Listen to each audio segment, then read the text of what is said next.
Don't worry, I'm not going to make you sit through another review video of the Etimax N300 wireless range extender, of which a video exists on this channel. Suffice it to say that this device gave me more trouble and problems than if I had just taken the wired route and strung an Ethernet cable and ran one to the location in question.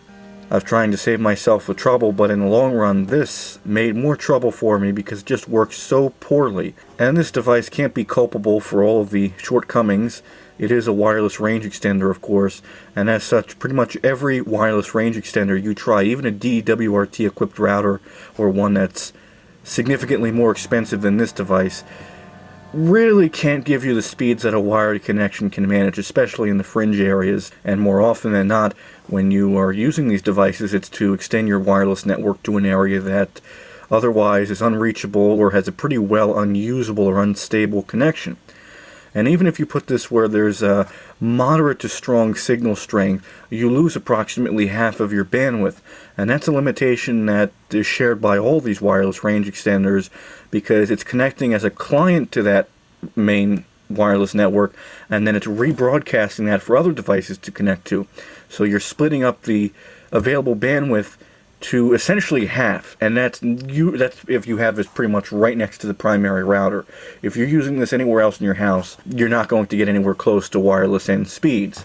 And of course, that isn't helped, of course, by the lack of any external antennas. Oh sure, this looks sleek and minimalist and all that nonsense, but its performance severely suffers. Even the wireless network that's created by this device is not all that strong. You'd be better off just using an old Linksys WRT54G or similar as a wireless repeater. At least then the range of the repeater would be more than the primary network and this combined. And so I've sought a replacement device that claims to do much better than these wireless range extenders and almost measure up to the sort of performance you can expect with an actual hardwired Ethernet connection. This is going to be my review of the Netgear Powerline 1200, model PLP1200. As indicated by its name on the box, this is a Powerline Ethernet adapter, which is to say that you can connect one of these devices to an outlet near your router or switch or an available Ethernet connection, and then extend that Ethernet connection to a location which is otherwise inaccessible or incapable of having a hardwired connection. Especially in an older house, running an Ethernet cable isn't at all easy like it is in a modern house, in a modern construction, thanks to the hollow nature of most modern construction's walls. Just run the cable through the attic and then down the wall and call it a day. Well, I can't do that here. So that's where devices such as this come in handy. This always seems like the moment I pick up the camcorder, the classical music station flips formats from easygoing, relaxing, baroque classical music with harpsichords and flutes and pianos, and go over to what sounds like marching band music with loud cymbal crashes every other minute competing with my voice. I suppose this scratched London Phase 4 record will serve as adequate background music. Yep, there we go with the cymbals again. That's much better. There exist a myriad of Powerline Ethernet adapters from sundry different brands, such as Netgear, TP-Link, Brightview, just to name a few, but I ended up settling on this Netgear branded Powerline adapter. Not only have I had good luck with their equipment in the past, I've also found it to be very reliable, and that's a very good thing. I'd really like to unburden and rid myself of the reliability and stability issues of wireless range extender devices. They're just not at all what they're cracked up to be. This is actually, as of the recording of this video, the highest specification Powerline adapter on the market, coming in at 1200 megabits per second. There exist two versions of this specific model with a 1200 megabit per second capacity. This version being the top of the line model that ships with an extra outlet, a convenience outlet if you will, on both of the two Powerline adapters. And it is claimed that they're filtered, so if you have sensitive electronic equipment you can connect it to this, and this should give you a better power outlet than that which you would typically get with a straight connection to your AC outlet in your house. But I didn't really buy it for the extra outlet. It was the same price as the model that didn't come with the convenience outlet, and so it's an easy choice to make. Extra noise filtered power outlet, perfect for connecting smart TVs, players, and game consoles, or in my case just a regular run-of-the-mill desktop computer. Ideal for 4K HD video, and then it goes on in French here. Beam forming, though I don't know what that would actually mean or entail because this isn't a wireless device. So a gigabit Ethernet port, push and secure if you want to use encryption with these devices, which they do support for added security. Something that Netgear calls pick-a-plug, LED indication of the sort of speeds you can expect over your existing configuration by way of the power lines, energy saving, and the convenience outlet. I won't waste too much more of your time going over the exterior of the box. We're not here for just an advertisement for the Powerline adapter, of course. You're here for a review video, but if you like, you can go ahead and pause this video and take a look at the various features and other things that are boasted of on the exterior of the box. But something I would like to point out is the specifications here. You can see it mentions the weight at being about 4/10 of a pound, the dimensions, if that's important to you, and the 1200 megabits per second Powerline interface, which actually does have a small asterisk next to it, or in this case a cross, indicating that there's some sort of fine print. It says actual data throughput and data over distance will vary. Network conditions and environmental factors including volume of network traffic, building material, and construction network overhead may result in lower actual data throughput rates. And obviously the outlets must be electrically connected. The primary reason for my recording this video and review is that based upon the limited videos I was able to find reviewing this actual extender were lacking in their information of its usable speed and performance that you can come to expect from using it. I watched at least 2 videos of people demonstrating the speed of these adapters while they were connected to the same power strip, not more than an inch apart. And that doesn't really give you a clear idea of the performance that you can expect from these devices under normal circumstances. So, unlike that video and the other one I watched, I'm not going to be connecting these to power strips. I'm going to be connecting them to outlets with differing wiring run lengths so that you can get an idea of just how well they might work in your house. Quick hit here, but you're going to love this, and please pass it on to your friends. If you want to wake up much happier, just avoid falling asleep with the TV on. That's it. I'm not much for unboxing videos, so this is the most you're going to get. Instructions in French, Spanish, and English, which just get you started on how to use the device and an explanation of its various features. And LEDs, such as the pick-a-plug LED, of which there will be more later. And then the 2 extenders, and with the 2 adapters you do receive 2 6.5-foot Ethernet cables for wiring them up. So just as long as you don't need more than 6.5-foot cables for each adapter, you should be good to go. There's no visual or mechanical difference to either of these 2 adapters. They are the exact same, and that means that you can use either of the 2 as the transmitting unit and the receiving unit. It doesn't matter which one. I don't know if you have to connect the transmitting unit first and then the unit you want to be the receiving unit, because there's no mention anywhere in the manual whether or not it's smart enough to detect if let's say you want this to be the receiving unit and you connect this first to your outlet, let's say to your computer, will it be smart enough to realize that it's not connected to a router and thus not become a transmitting unit but merely a receiving unit?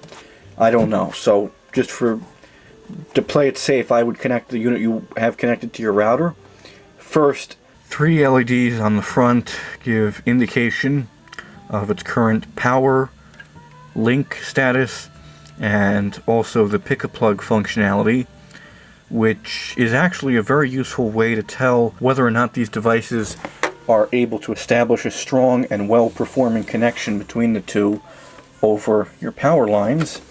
In fact, if we take a look here at the manual's explanation. Green being for greater than 80 megabits per second, amber for a link rate of greater than 50, less than 80 megabits per second, and then red, which is less than 50 megabits per second, but that should still be more than enough for most applications, and especially considering that if you're buying one of these devices and you've tried one of those inferior wireless internet extenders, it's probably your only option, and probably will perform much better than said wireless range extenders.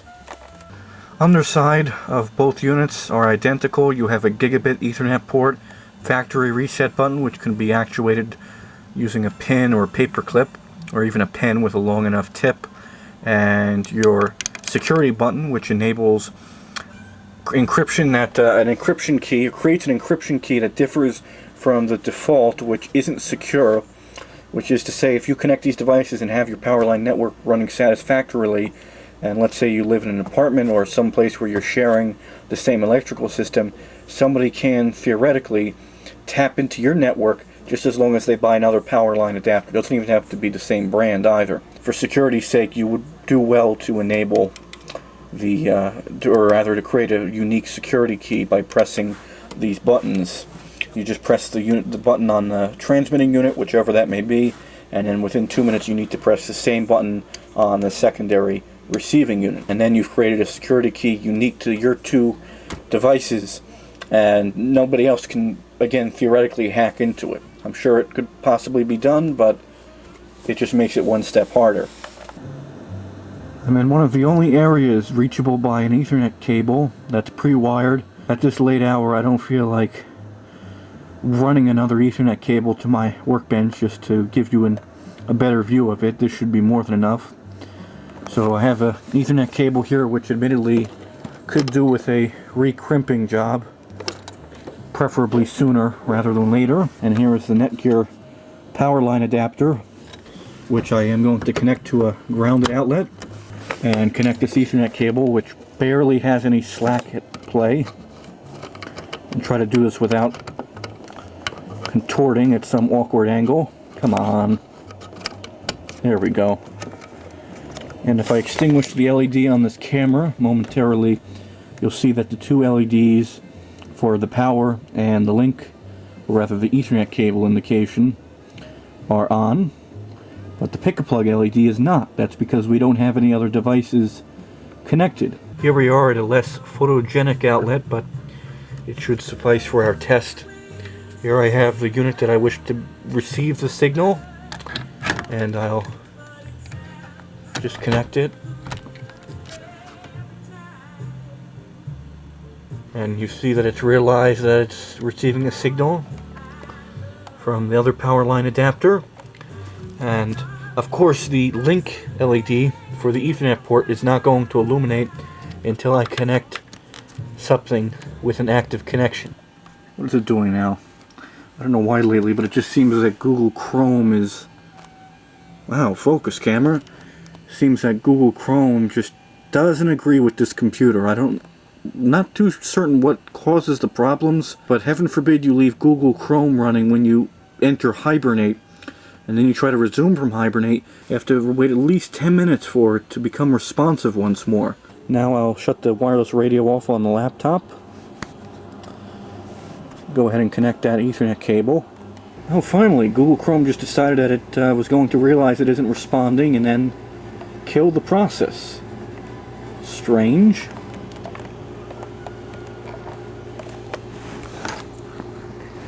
Now, unlike many of the other ThinkPads I've purchased in the past, let's hope that Ethernet port actually works on here.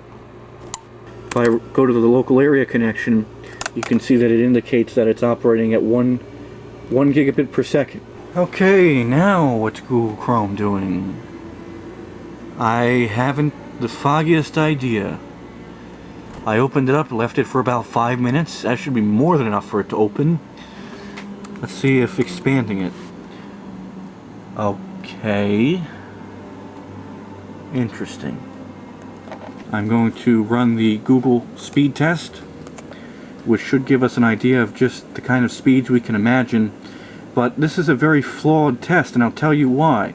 This is only telling me how fast my internet connection is, and not how fast the connection over the power line adapter is. So it's pretty well useless for determining what the absolute most throughput you can expect from these devices is.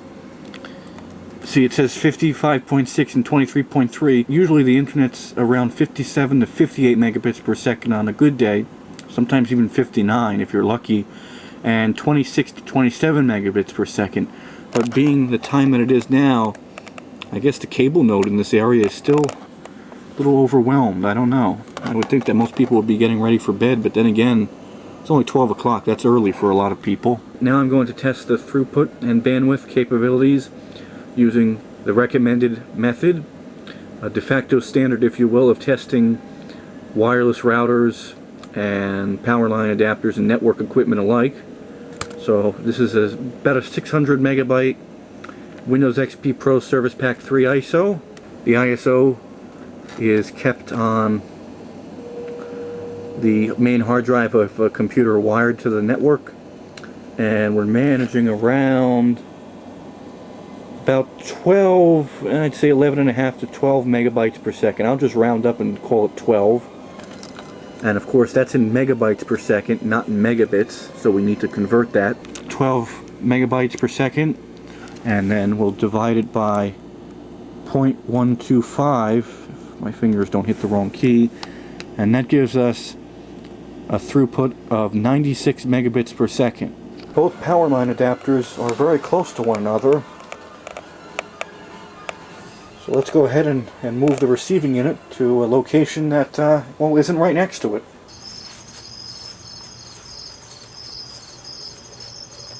One problem I've realized with these, more of just a gotcha, if nothing more, is the size. If I connect this to the outlet, you can see that it's partially obscuring the top outlet. If you're trying to connect an electrical plug with a ground pin, chances are good that you probably won't be able to do so without having to relocate this device or use it with a power strip, which isn't recommended. It's showing that based upon the pick-a-plug LED, it has a strong signal, the best it can manage. So now time to connect the laptop to it and see the speeds we can manage now. I just connected the Ethernet cable to the laptop, and curiously it's looking to be amber in color, which is strange because, oh, okay, I don't know what it's doing now, if that's just some sort of initialization routine. It says it's green. Even if it's amber, it should provide a more reliable signal than any wireless router can manage, because if you didn't already know, and you probably wouldn't if I didn't already tell you, this is located in an outbuilding right now that has no connection aside from power. So what I'll do now is copy and paste the same file again, and let's see the speeds it's able to manage. Not quite what it once was able to achieve. So that's 5 megabytes per second. I don't have a calculator on hand, so I'll have to use the one in Windows. 40 megabits per second isn't that bad. It could be better though. So I'm actually going to remove this and connect this to an outlet that is nearly inaccessible. It's the first one on the run. This one may not have the best wiring situation, I don't know. But just so we can rule out any issues like that, I'll connect this to the other outlet just to see. With changing the outlet it's currently connected to, it's actually measuring 9 megabytes per second, sometimes 10. And at first there was a quick burst of about 14. So that actually isn't all that bad. It's not as great as you can get if you had a hardwired connection, but considering how bad wireless internet was and that wireless range extender, that's a big jump in performance. So I'll just measure it at, I'll just say 8 megabytes per second divided by 0.125. So about 64 megabits per second, give or take. Yeah, see, now it's at 8 megabytes, sometimes it's 9, sometimes if you're very lucky it's 10. You can just barely see that the pick-a-plug LED has changed in color. It's now green.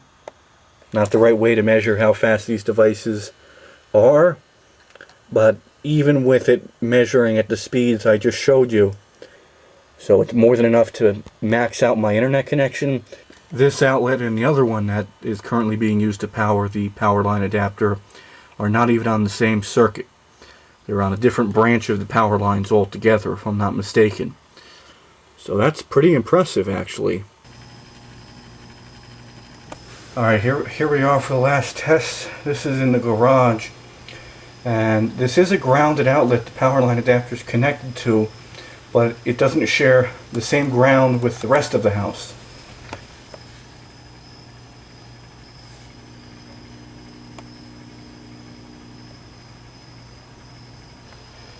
And still it's able to manage right around 9 megabytes per second. So for anyone following along at home with their calculators, the Powerline adapter connected to the garage's electrical outlet was able to achieve 72 megabits per second, or 9 megabytes per second. These Powerline adapters are worth the expense, especially this model that it says it can theoretically achieve 1200 megabits per second. They work great, and they are able to bring a wired connection to a room or building that otherwise was incapable or unable to be wired with an Ethernet connection in the traditional manner. So not bad at all, considering I paid only around $70 for these devices, and if you shop around you could find them for right around $50. It just takes some time and patience. But there's one little caveat to using these devices, and something I should point out considering that a majority of my viewers are interested in radio. We're living in difficult and uncertain times. Crime, overpopulation, prejudice, financial struggles, terrorism. That leaves us wanting to be entertained and especially distracted. We're also searching for positive role models and wishing for heroes to swoop in and stop the madness. It's the checked and signed with an English publisher. It was right in the middle of this time that Dvorak was in Prague when a trainload of Hungarian actors arrived. I don't know if you can hear that clicking sound in the background, but that's coming from the Powerline Ethernet adapters. Against the Austrian government. Number 7, uncommon. You can hear it much more prominently at the top end of the FM band, so perhaps there has been some effort made to reduce its ill effects to the analog FM and AM bands, and then as soon as you get past that it goes full throttle. But trying to listen to your favorite FM radio station with this in the background is none too pleasant. And admittedly it isn't all that noticeable on louder stations, but if you're listening to a jazz or classical station, or even one with regular amounts of talking in it, you're going to hear this. There's a father in the picture. Hear it? Innovative product. See, it's very noticeable on the classical station because they have dynamic content.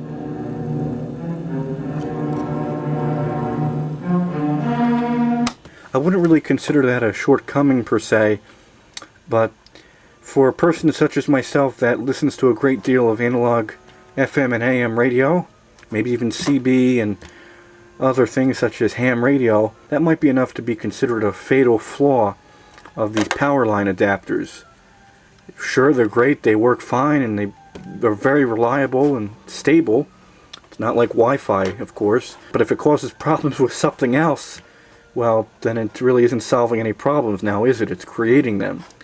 So if you don't listen to analog FM or AM radio, you probably won't have any problems at all with using these devices, but it's definitely something to keep in mind. So again, it's not a major issue.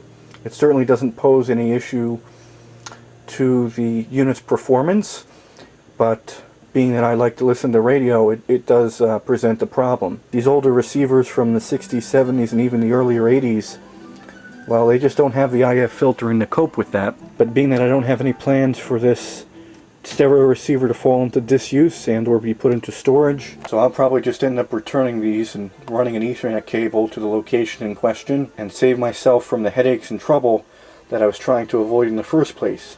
And this, of course, is coming from a person who did their level best to eradicate every single questionable, no-name, off-brand, or generic power supply that was causing spurious emissions and downright interference to the AM and FM bands, as well as presumably all the other analog broadcast bands still in use, such as for wireless microphones or CB or ham radio bands. So not only is my tape running out, my battery's running out. I hope that this has been a thorough enough review to give everyone a pretty strong idea of how these will work and perform in your own scenario.